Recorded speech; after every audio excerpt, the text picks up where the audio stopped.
À Noël, ma sœur a eu une BMW à 60 000 €. Moi, une tirelire à 2 €. Je m'être suis enfui. Puis mon père m'a menacé, rends la voiture ou on porte plainte pour vol. C'était ma voiture. Imaginez. C'est le matin de Noël. Votre sœur, l'enfant chéri, reçoit les clés d'une BMW flambant neuve d'une valeur de 60 000 €. Vous? Une ridicule tirelire en porcelaine contenant une seule pièce de 2 €. C'est le moment où vous comprenez que votre valeur aux yeux de votre propre famille est littéralement le prix d'un café à emporter. Alors vous partez, vous fuyez au milieu de la nuit sans vous retourner. Et le pire dans tout ça? Votre propre père, l'homme qui devrait vous protéger, vous laisse un message vocal glacial, vous menaçant de vous dénoncer à la police pour le vol de votre propre voiture, une vieille Renault que vous avez payée avec des années de sueur et de sacrifice. C'est mon histoire. Une histoire d'injustice familiale, de favoritisme parental et de trahison. Mais c'est aussi, je l'espère, une histoire de courage, de santé mentale et de reconstruction personnelle. Avant de plonger dans les détails de cette année qui a changé ma vie, dites-moi dans les commentaires de quelle ville ou de quel pays vous m'écoutez en ce moment? Et quelle heure est-il chez vous? J'adore voir jusqu'où mes histoires voyagent et connecter avec vous tous. C'est parti. Je suis assise en tailleur sur le parquet ciré du salon de mes parents à Lyon. La pièce est baignée d'une lumière matinale blafarde, filtrée par les nuages de décembre. Autour de moi, c'est un champ de bataille de papier cadeau déchiré, et l'odeur artificielle de pain du sapin en plastique se mêle à celle du café qui infuse dans la cuisine. C'est le matin de Noël. Un matin qui, je le sais maintenant, allait redéfinir le reste de ma vie.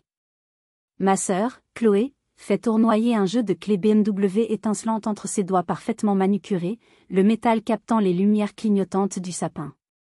À 32 ans, elle sautille sur place comme une adolescente qui vient de recevoir son premier scooter, un gloussement aigu s'échappant de ses lèvres. Oh mon Dieu! Ma propre voiture! Je n'arrive pas à y croire.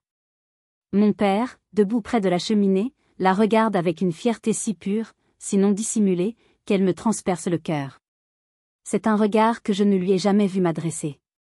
Ma mère, quant à elle, a les mains jointes sous son menton, les yeux brillants, comme si elle assistait à la béatification d'une sainte. Dehors, dans l'allée, la voiture trône. Une berline blanche, brillante, un monstre de technologie allemande, surmonté d'un énorme nœud rouge si extravagant qu'il a probablement coûté plus cher que l'intégralité de mes cadeaux de Noël de ces 10 dernières années. Pendant ce temps, je fixe l'objet posé sur mes genoux. Une petite tirelire en porcelaine froide, en forme d'un personnage de dessin animé que j'ai cessé de regarder il y a au moins 25 ans. L'étiquette de prix, qu'ils ont négligemment oublié d'enlever, affiche fièrement 1,99 €. Un abîme sépare nos deux cadeaux. Pas seulement un abîme financier, mais un abîme de considération, d'amour. Ouvre-la, ma chérie, m'encourage ma mère d'une voix sirupeuse, en désignant le petit bouchon en caoutchouc sous la base. Mes doigts sont engourdis, comme s'ils n'appartenaient plus à mon corps. J'obéis machinalement. Une seule pièce de 2 € tombe dans ma paume, froide et insignifiante.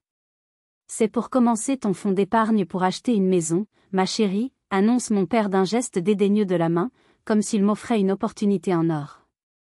Tu as toujours été si responsable avec l'argent, pas comme certaines personnes. Il adresse un clin d'œil complice à Chloé, qui fait semblant de prendre un air offensé. La responsable. C'était mon rôle, mon étiquette, ma prison. J'étais la fille sérieuse, l'architecte qui réussissait, celle qui n'avait besoin de rien ni de personne. Le silence qui suit est lourd, pesant. C'est ma mère qui le brise. Chloé a besoin d'un moyen de transport fiable pour ses nouveaux clients dans le design graphique, explique-t-elle, comme pour justifier l'injustifiable. Tu sais, ce milieu artistique exige une certaine image, un certain standing. Chloé s'affale sur le canapé à côté de moi, son parfum de luxe m'envahissant les sens et me donnant la nausée. Ne t'inquiète pas, Serette, dit-elle en me tapotant le genou avec une condescendance à peine voilée. Je te conduirai où tu veux. Ta petite Renault Clio doit être en fin de vie maintenant. Ma Clio.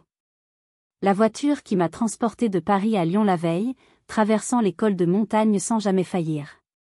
La voiture que j'ai fini de payer moi-même il y a 3 ans, après des années de travail acharné et de sacrifice. La voiture qui, en cet instant, me semble être le seul allié fidèle que j'ai au monde.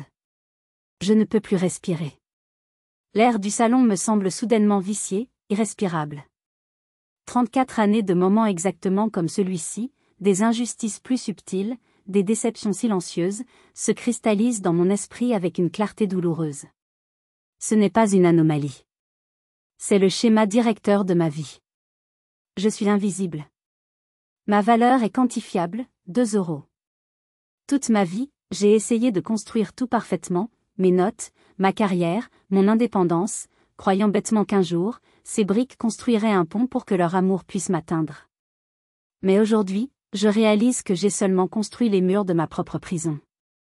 Le son creux de la tirelire que je repose sur la table basse en verre résonne dans le silence.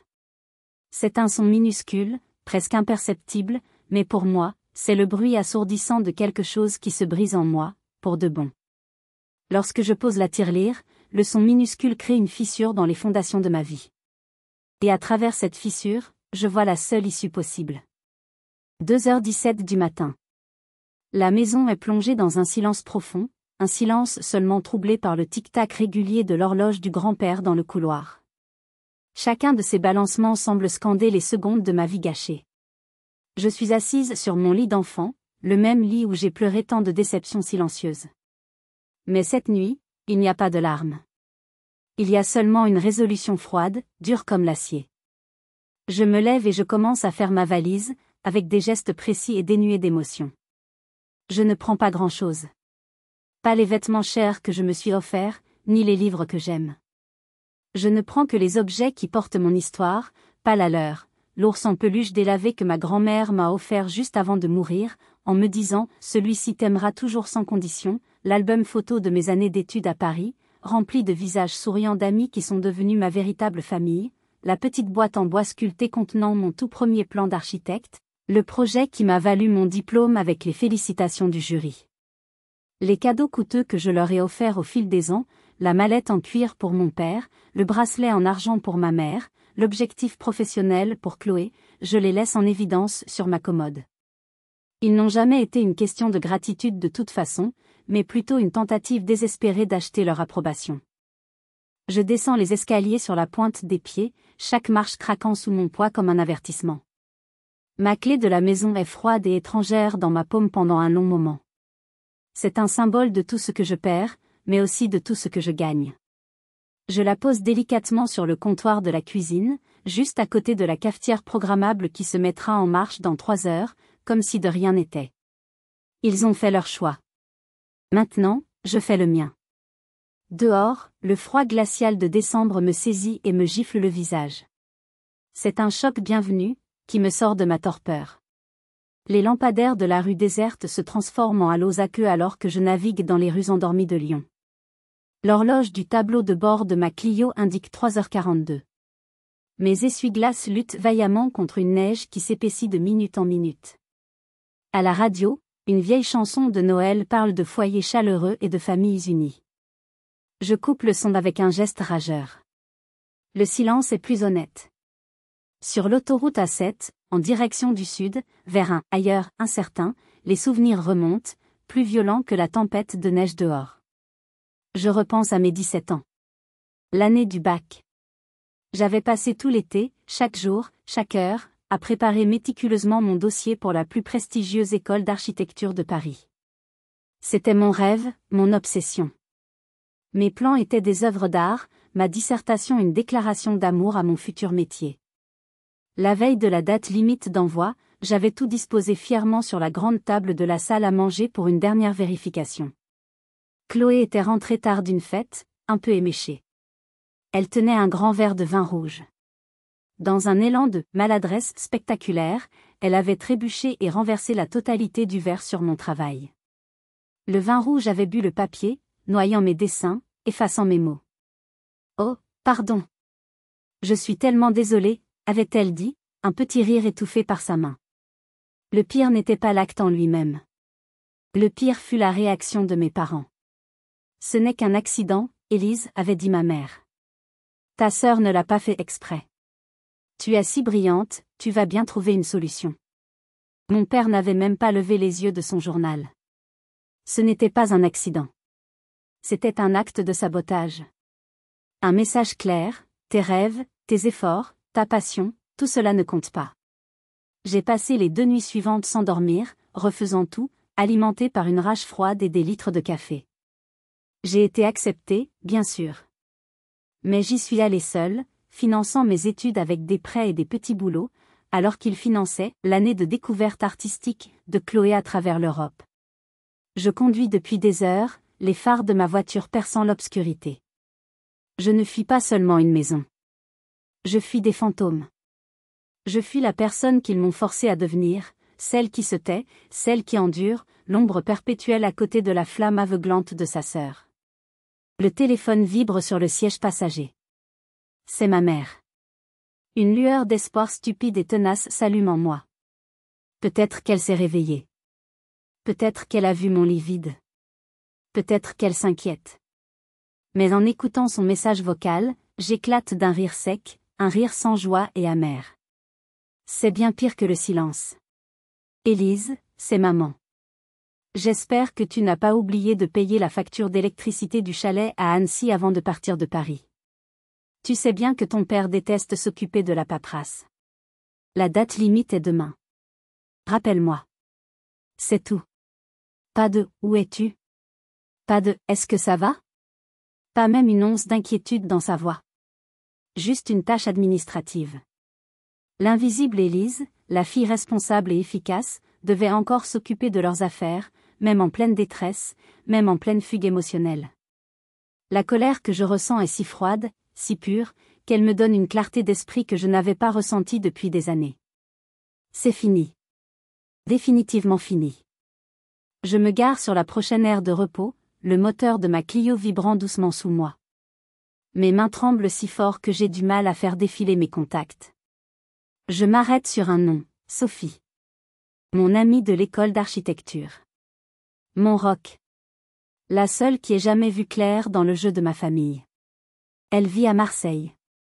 Je regarde l'heure, 5h48. Tant pis.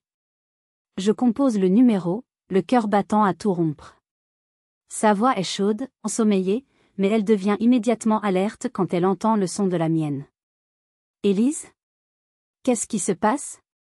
On dirait que tu es dans ta voiture. Il est presque 6h du matin. Les mots sortent de ma bouche, un torrent incontrôlable et confus. Je parle de la BMW, de la tirelire, de la facture d'électricité, de 34 années de douleur et d'humiliation qui débordent enfin. Elle ne m'interrompt pas une seule fois. Elle écoute. Elle écoute vraiment. Quand j'ai enfin fini, vidé de toute énergie, il y a un court silence à l'autre bout du fil.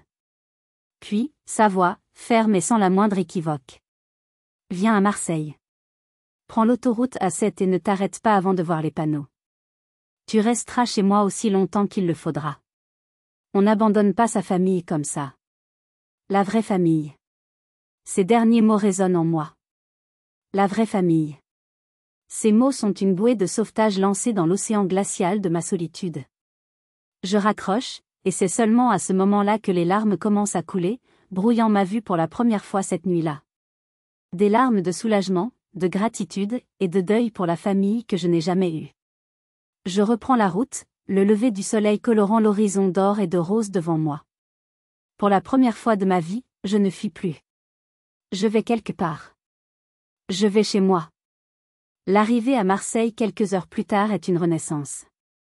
Le ciel est d'un bleu intense, le soleil est chaud sur ma peau, et l'air sent le sel et les pins. C'est un monde à part de la grisaille de Lyon. Sophie m'attend devant son immeuble dans le quartier du Panier. Quand elle me voit sortir de ma voiture, fatiguée et défaite, elle ne dit rien.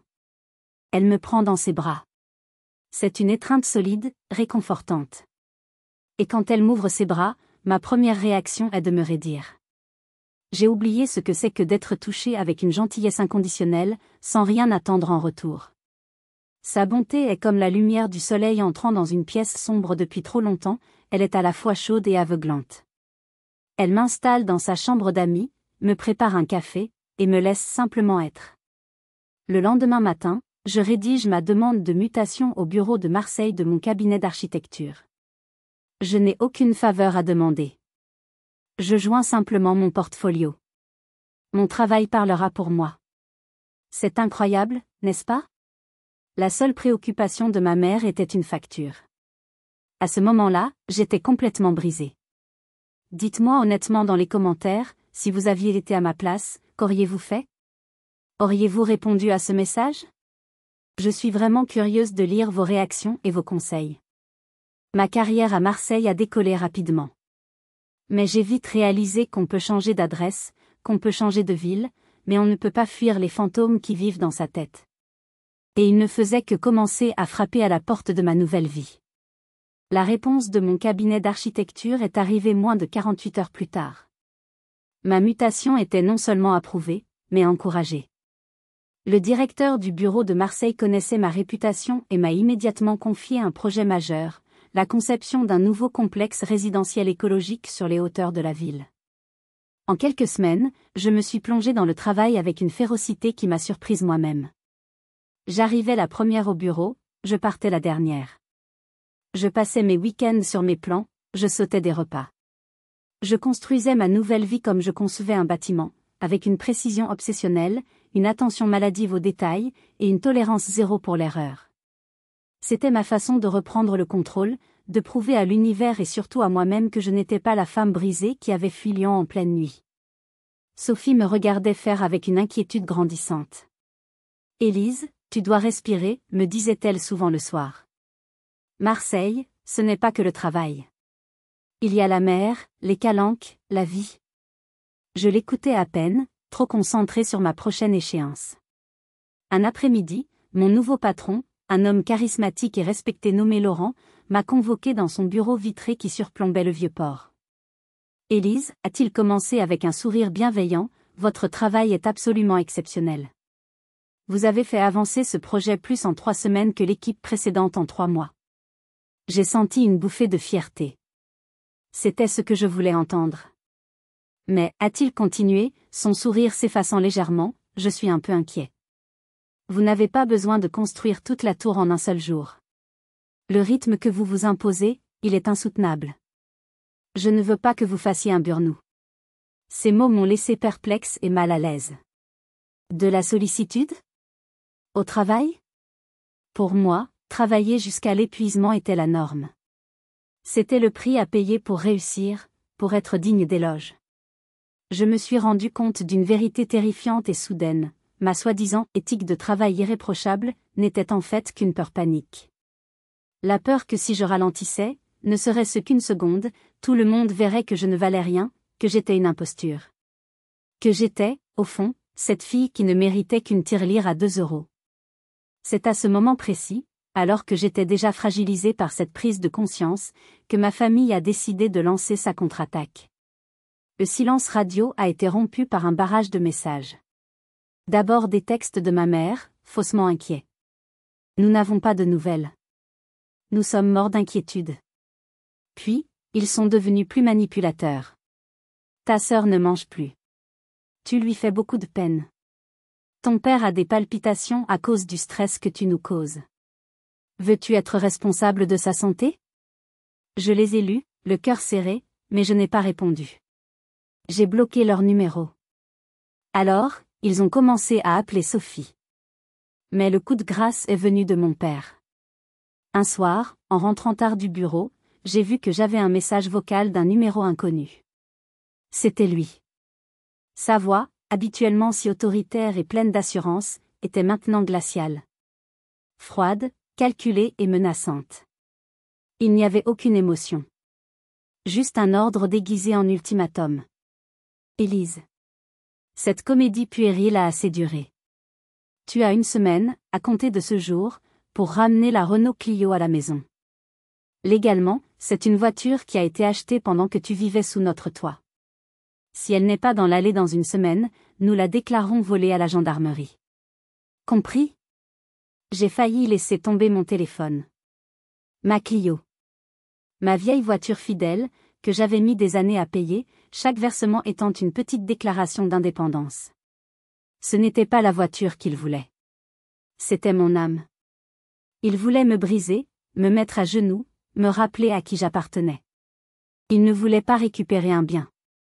Le message vocal de mon père résonnait dans l'appartement silencieux, chaque mot étant une menace froide et calculée. Rends la voiture ou nous portons plainte. Il ne voulait pas juste récupérer un objet. Il voulait me voler la dernière chose qu'il me restait, ma liberté. Si vous êtes arrivé jusqu'ici, laissez un commentaire pour nous dire ce que vous auriez fait à la place d'OP. Vous pouvez aussi écrire simplement le chiffre 1 pour montrer que vous suivez encore. Et dites-nous, vous regardez cette histoire depuis quelle région ou quel pays? La menace de mon père m'a secoué au plus profond de moi. Ce n'était plus du favoritisme ou de la négligence affective. C'était une déclaration de guerre. Cette nuit-là, je n'ai pas dormi. Les scénarios les plus sombres tournaient en boucle dans ma tête, les gendarmes débarquant à mon bureau, l'humiliation, le scandale. Sophie m'a trouvée au petit matin, assise dans le noir dans mon nouvel appartement, le téléphone à la main, tremblante. Elle me l'a pris des mains, a écouté le message, et son visage s'est durci. C'est fini, Élise.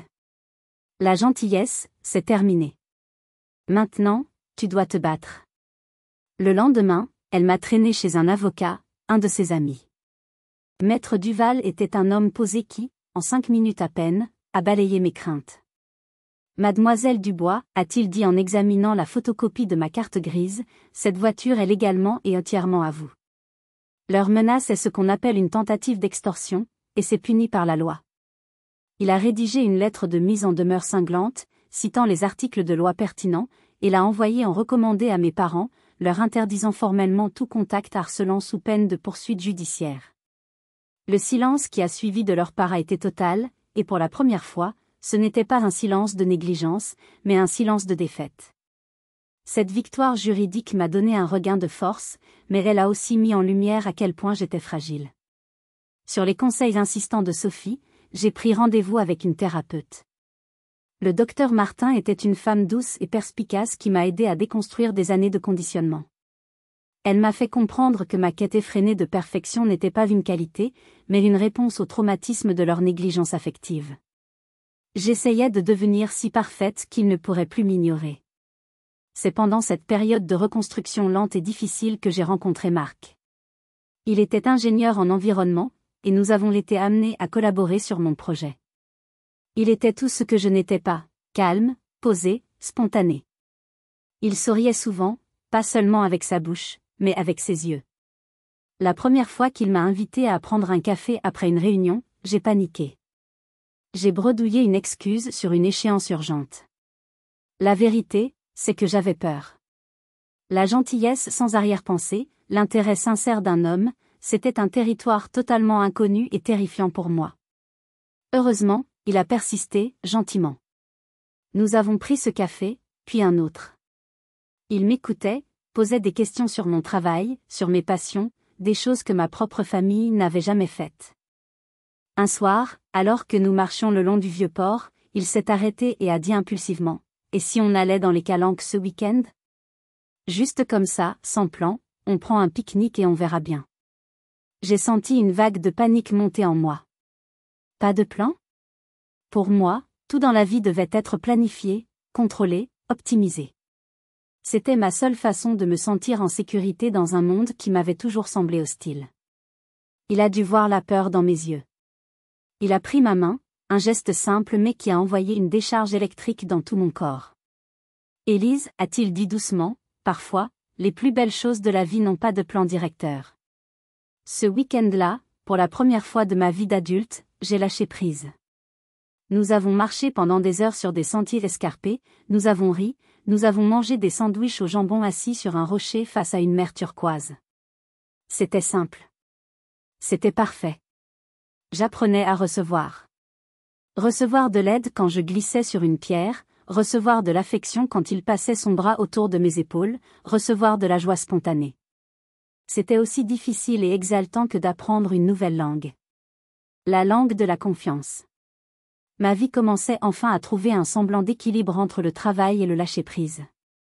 Mais un jour, une enveloppe couleur ivoire, postée de Lyon, est arrivée dans ma boîte aux lettres et a menacé de faire s'écrouler le fragile édifice que je construisais. C'était le faire-part de mariage de ma cousine Camille. C'était une invitation, mais pour moi, c'était une convocation devant mes juges. L'invitation est restée sur ma table de cuisine pendant 3 jours, tel un objet radioactif. Un carton élégant, avec mon nom calligraphié en lettres dorées, Mademoiselle Élise Dubois. Pas de +1. Le message subliminal était d'une clarté brutale: reviens seul, rentre dans le rang, reprends ta place d'éternel célibataire responsable.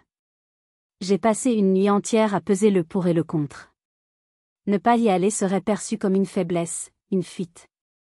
Y aller serait comme entrer volontairement dans la fosse aux lions. J'en ai parlé longuement au docteur Martin lors de notre séance hebdomadaire. Qu'est-ce que vous voulez faire, Élise ? M'a-t-elle demandé, sans me guider, me forçant à trouver ma propre réponse. La vieille Élise, celle d'avant la tirelire, aurait trouvé une excuse bidon, un projet urgent au travail.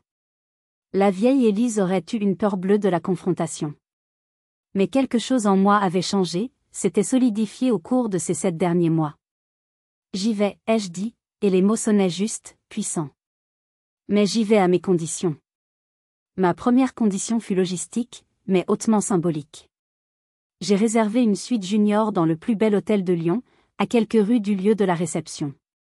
J'ai délibérément ignoré les 2 messages vocaux de mon père, de plus en plus insistants, pour que je séjourne dans la grande maison qu'ils avaient louée avec le reste de la famille. Ma thérapeute appelait cela établir une frontière physique et financière. Pour moi, c'était une déclaration d'indépendance, un acte de souveraineté personnelle. Ma deuxième condition était mon apparence. Je voulais qu'ils voient, littéralement, que je n'étais plus la même personne. J'ai dépensé une somme que j'aurais autrefois jugée extravagante pour une tenue complète, un pantalon noir sur mesure d'une coupe impeccable, une blouse en soie d'un vert émeraude profond, et des talons qui, je l'espérais, me donneraient l'assurance qui me manquait encore parfois. 7 mois s'étaient écoulés depuis ce matin de Noël. 7 mois de reconstruction, une séance de thérapie à la fois, une conversation avec Marc à la fois. Avant que je ne parte pour Lyon, Marc m'a offert un petit pendentif en pierre de lave, noir et lisse. La force, ce n'est pas de ne pas avoir peur, m'a-t-il dit en me le passant autour du cou. C'est de la ressentir et d'avancer quand même. J'ai tenu la pierre chaude dans ma main pendant tout le vol de Marseille à Lyon, comme un talisman. Lorsque j'ai poussé la lourde porte en bois de la salle de réception pour le dîner de répétition, un silence s'est fait. Toutes les conversations se sont tues. Toutes les têtes se sont tournées vers moi. Dans le silence soudain, le claquement de mes talons sur le marbre semblait assourdissant. J'ai vu la main de ma mère voler à sa gorge dans un geste théâtral. J'ai vu le verre de whisky de mon père s'arrêter à mi-chemin de ses lèvres. J'avais changé, et il le voyait. L'Élise qui avait fui en pleine nuit était une ombre fatiguée. La femme qui se tenait là, droite et fière, était solide. Présente. J'ai balayé la salle du regard, adressant un léger hochement de tête à certains oncles et tantes, sans me précipiter vers personne, et surtout pas vers eux. Chloé a été la première à venir vers moi, les bras ouverts pour une accolade que je savais fausse. Mais elle aussi, avait changé. Fini les robes de créateur et les bijoux ostentatoires. Elle portait une robe simple, et ses cheveux blonds peroxydés avaient des racines sombres apparentes. « Tu es magnifique, dit-elle, et son sourire semblait plus crispé que sincère. « Merci, ai-je répondu, en faisant un pas en arrière après sa brève étreinte pour maintenir une distance physique entre nous. Comment va la fameuse BMW ? Ses yeux ont fui les miens, cherchant une échappatoire. En fait, j'ai dû la vendre. J'ai une Honda d'occasion maintenant. C'est beaucoup plus pratique, tu sais. C'était la toute première fissure dans la façade impeccable de la famille Dubois. La première reconnaissance, même involontaire, que tout n'était pas parfait. Au loin, je voyais mes parents discuter à voix basse avec ma tante Agnès. Mon père avait les épaules voûtées, une posture que je ne lui avais jamais vue. Ma mère semblait nerveuse, agitée. Quelque chose n'allait pas du tout, et je sentais que ce n'était pas seulement ma présence qui les dérangeait. Le drame ne faisait que commencer. Ma cousine Camille, la future mariée, est apparue comme par magie à mon coude, me tendant une coupe de champagne. « Dieu merci, tu es là », a-t-elle murmuré, ses yeux pétillants de malice et d'excitation. « J'avais peur que tu ne viennes pas. Tu ne croirais jamais le drame qui se joue en coulisses depuis Noël. » Elle m'a entraînée vers un coin plus tranquille de la terrasse. « Alors, Tu es au courant pour la maison, a-t-elle demandé à voix basse. J'ai secoué la tête. Tes parents vendent la grande maison de famille à Lyon. J'ai accusé le coup, essayant de ne rien laisser paraître. La maison de mon enfance, vendue? Ils disent que c'est pour des raisons de santé, que ton père a besoin de moins de stress, mais personne ne les croit. Elle s'est penchée encore plus près, son souffle sentant le champagne. La vérité, c'est que l'entreprise de design de Chloé, ce n'était pas vraiment une entreprise, a continué Camille, savourant chaque mot. Apparemment, elle a signé un contrat énorme avec une société de montres de luxe en Suisse. Ils lui ont versé une avance de plusieurs centaines de milliers d'euros pour concevoir toute leur nouvelle campagne publicitaire. Et elle n'a jamais rien livré. Pas un croquis, pas une idée. Rien. Elle a tout dépensé en voiture, en sac à main, en vacances. Maintenant, les Suisses la poursuivent en justice pour une somme astronomique. Tonton et Tata vendent la maison pour payer ses dettes colossales et ses frais d'avocat. La vérité m'a frappé avec la force d'un poing en pleine poitrine. Ce n'était donc pas à cause de mon départ. Ce n'était pas à cause du stress que je leur avais prétendument causé. C'était la conséquence directe, inévitable, de leur propre choix. D'avoir créé un monstre d'égoïsme et d'irresponsabilité, d'avoir gâté une enfant au point de la rendre incapable et malhonnête, tout en exigeant de l'autre une perfection et une autonomie sans faille. Tout au long de la soirée, d'autres membres de la famille, enhardis par ma présence et peut-être par l'alcool, sont venus me parler. C'était comme si ma rébellion silencieuse avait ouvert une soupape. Mon oncle Pierre m'a avoué, les yeux humides, on a tous vu, Élise. On a tous vu comment il te traitait différemment. Mais que veux-tu, c'est la famille. On n'a jamais osé rien dire. Ma tante Hélène m'a serré dans ses bras un peu trop fort, chuchotant à mon oreille, ton père a perdu son emploi il y a 3 mois. Sa boîte a fait une grosse restructuration. Il est dévasté. Chaque révélation était une nouvelle pièce du puzzle qui s'assemblait pour former une image de désastre total. La façade de la famille Dubois, riche, parfaite et unie, s'effondrait sous mes yeux en temps réel. Mon père m'a finalement acculé près du bar à la fin de la soirée. Son haleine sentait fortement le whisky. La famille, c'est ce qu'il y a de plus important, Élise, a-t-il commencé, sa voix portant le poids de l'autorité habituelle, mais quelque chose s'était irrémédiablement brisé en dessous. Peu importe les différends, on doit se serrer les coudes. Je l'ai regardé droit dans les yeux, la pierre de lave de mon pendentif semblant se réchauffer contre ma peau. Vraiment, papa? Ou est-ce que certains membres de la famille doivent se serrer les coudes pendant que les autres sont mis de côté, sauf quand il faut payer les pots cassés? Son visage, déjà rouge à cause de l'alcool, s'est empourpré. Nous t'avons toujours soutenu, de notre mieux. 2 euros dans une tirelire, ai-je répondu, ma voix plus douce que prévu, mais les mots ont atterri avec la précision d'une fléchette en plein cœur de la cible. C'était ça, votre mieux. Votre définition du soutien. Il a ouvert la bouche, comme pour protester, mais aucun son n'est sorti. Il l'a refermée, puis s'est détourné et s'est éloigné, me laissant seul avec ma coupe de champagne à moitié vide. En voyant leur château de cartes s'écrouler, je n'ai ressenti aucune joie, aucune vengeance. Juste une profonde et vide tristesse. Ils avaient construit leur monde sur un mensonge, et maintenant, la réalité, brutale et impitoyable, les rattrapait. Le lendemain matin, juste avant la cérémonie de mariage, ma mère m'a interceptée dans le couloir de l'hôtel. Élise, il faut qu'on parle. Ton père, Chloé et moi. Dans la bibliothèque. C'est important. Je savais que ce n'était pas une invitation à une conversation. C'était une convocation pour un procès, et j'étais la principale accusée. La bibliothèque de l'hôtel était une pièce sombre, lambrissée de bois sombre, qui sentait le vieux cuir et la poussière. C'était le décor parfait pour le drame qui allait se jouer. La mise en scène était évidente, presque risible. Ma mère, assise droite comme un i sur une chaise à haut dossier, un mouchoir en dentelle déjà à la main, prête à verser des larmes de crocodile. Mon père, faisant les 100 pas devant la cheminée éteinte, tel un procureur préparant son réquisitoire. Et Chloé, debout près de la fenêtre, le dos tourné, jouant à la perfection le rôle de la victime innocente et fragile. « Assieds-toi, Élise, a ordonné mon père, le ton sans appel, en désignant un lourd fauteuil en cuir qui avait été délibérément placé en face d'eux. C'était une chaise d'accusé. Un interrogatoire. Je suis resté debout près de la porte, posant calmement mon sac à main sur une console. La cérémonie de Camille commence dans moins d'une heure. Cela ne peut plus attendre, a rétorqué ma mère, sa voix tremblant de fausse émotion. Nous sommes au bord du gouffre, et tout ça, c'est de ta faute. Ton départ a tout déclenché. Ton père a perdu son emploi à cause du stress insupportable. Je suis en dépression et sous traitement. Nous devons vendre la maison de ton enfance. Tout ça a commencé le jour où tu as décidé égoïstement de partir. Le blâme. C'était leur dernière arme, leur dernier refuge. Mais cette fois, j'étais prête. J'ai marché lentement vers le fauteuil, j'ai posé mon sac à main à côté et je me suis assise, le dos bien droit, les mains croisées sur mes genoux. Je suis sincèrement désolée que tu aies perdu ton travail, papa.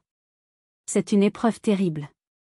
Et maman, je suis vraiment contente que tu aies cherché de l'aide professionnelle pour ta dépression. Ma réponse calme et mesurée les a complètement déconcertés. Ils s'attendaient à des cris, à des larmes, à de la culpabilité. Mais tu n'entends pas ce qu'on te dit, a presque crié Chloé, se retournant enfin. C'est à cause de Théoï. Non, ai-je dit, ma voix stable et claire comme du cristal. Vous vendez la maison à cause d'une série de choix que vous avez fait bien avant que je parte. Des choix qui n'ont rien à voir avec moi. J'ai ouvert mon sac et j'en ai sorti un grand album photo relié en cuir noir. Mon dossier de la vérité. Le fruit de mois de travail sur moi-même, de souvenirs douloureux exhumés en thérapie. J'ai apporté quelque chose pour rafraîchir notre mémoire collective. Page après page, j'ai fait défiler sous leurs yeux incrédules des décennies de favoritisme flagrant. Les photos des anniversaires, la fête de princesse de Chloé avec un poney et 30 invités, à côté de mon gâteau au chocolat acheté au supermarché avec 2 copines. Les photos de Noël, Chloé déballant un ordinateur portable dernier cri, moi un pull tricoté. Les photos de vacances, Chloé posant devant la Tour Eiffel à Paris, pendant que je travaillais comme serveuse pour payer mes études. Puis, j'ai sorti un dossier en carton. À l'intérieur, les relevés de mes prêts étudiants. 67 000 €. Une dette que je remboursais encore, mois après mois. À côté, j'ai posé les copies des relevés bancaires de mes parents de l'époque, que j'avais réussi à obtenir, montrant les virements réguliers pour financer l'année artistique sabbatique de Chloé en Europe. Ce n'est pas juste, s'est défendue Chloé, sa voix devenant stridente. Tu as choisi de faire des études d'architecture, c'est toi qui as décidé, c'était ton choix. C'était ma passion, l'ai-je corrigé, calmement. Tout comme l'art était censé être la tienne. La différence fondamentale, c'est que ma passion, mon avenir, n'a jamais été jugé digne de votre investissement. Acculée, à court d'arguments, Chloé a fini par exploser dans une crise de larmes qui, pour une fois, semblait sincère. Mais tu as toujours été si douée pour tout. Tu réussissais tout sans même avoir besoin d'essayer. L'école, les projets, tout était facile pour toi. Il fallait bien que j'aie quelque chose pour moi, quelque chose qui me rende spéciale. Maman et papa m'aidaient juste à être intéressante. Ce n'était pas une excuse, mais c'était la vérité. Une vérité pathétique qui révélait des années d'insécurité et de jalousie, nourries par le comportement irresponsable de mes parents. Pour le coup de grâce, j'ai sorti la petite tirelire en porcelaine. Je l'ai posée délicatement sur la table basse entre nous. Le petit bruit a fait sursauter ma mère. Qu'est-ce que c'est que cette nouvelle absurdité, a grogné mon père, à bout. J'ai retiré le bouchon en caoutchouc. J'avais passé des semaines à rassembler des pièces de 2 €. Elles se sont déversées sur la table dans un cliquetis métallique, formant une petite montagne brillante. Ce n'est pas une question d'argent, ai-je dit, en les regardant tous les trois dans les yeux. C'est la valeur exacte que vous m'avez attribuée le jour de Noël. C'est tout ce que je valais pour vous. Je les ai regardés, non pas avec colère, mais avec une clarté nouvelle et libératrice. J'ai ensuite énoncé mes 2 conditions pour une éventuelle réconciliation. La balle était maintenant dans leur camp, et ils n'avaient plus nulle part où fuir. Le silence qui a suivi ma déclaration était plus lourd que tous les mots qui avaient été échangés. Il était rempli de 34 années de non-dits, de ressentiment et de vérité douloureuse enfin exposées à la lumière crue de cette bibliothèque. Le tas de pièces de 2 € sur la table basse semblait briller d'une lueur accusatrice. Ma mère sanglotait doucement, mais cette fois, ses larmes semblaient authentiques, des larmes de chagrin et peut-être, pour la première fois, de remords. Mon père me fixait, son visage un masque impénétrable où se mêlaient l'incrédulité, la rage blessée et une lueur de confusion. Chloé, quant à elle, regardait fixement les pièces de monnaie, comme si elle voyait pour la première fois les fragments de notre famille brisée. « Je ne veux pas d'excuses, dis-je, ma voix ne tremblant plus, trouvant une force que je ne me connaissais pas, les excuses sont des mots faciles. J'ai eu assez de mots toute ma vie. Maintenant, je veux des actes. Je veux un changement réel et profond. » Je me suis levée, sentant le pouvoir de ma propre conviction me redresser les épaules. C'était moi, Élise, qui fixais les règles du jeu pour la première fois. Je suis prête à envisager une réconciliation, à essayer de reconstruire quelque chose sur ces ruines, mais seulement à 2 conditions non négociables. Je les ai regardés tour à tour, m'assurant de capter leur regard.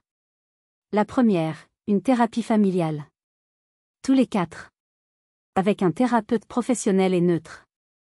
Pas pour trouver un coupable, mais pour comprendre comment nous en sommes arrivés là, pour que chacun prenne la responsabilité de ses actes.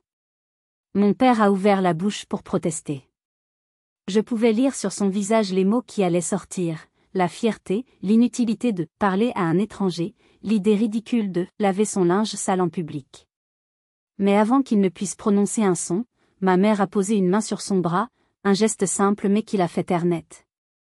Et la deuxième condition, a-t-elle demandé, sa voix rauque à cause des larmes. La deuxième condition est le respect. Le respect de mes limites, de ma vie, de mes choix. Cela signifie plus d'appels manipulateurs pour me faire culpabiliser. Plus de demandes financières déguisées. Plus de tentatives de me faire porter la responsabilité de vos problèmes ou de ceux de Chloé. Vous devrez apprendre à me traiter comme l'adulte indépendante que je suis, pas comme votre plan de secours émotionnel ou votre bouc émissaire attitré. J'ai repris mon album photo, ma preuve, mon histoire. Je l'ai serré contre moi comme un bouclier. J'ai laissé la tirelire et son contenu scintillant sur la table. Gardez ça, ai-je dit, ma voix s'adoucissant légèrement. Comme un rappel permanent de ce qui arrive quand on pense qu'un enfant vaut plus qu'un autre. Je me suis dirigée vers la porte, mon cœur battant la chamade, mais je me sentais plus légère que je ne l'avais été depuis des années.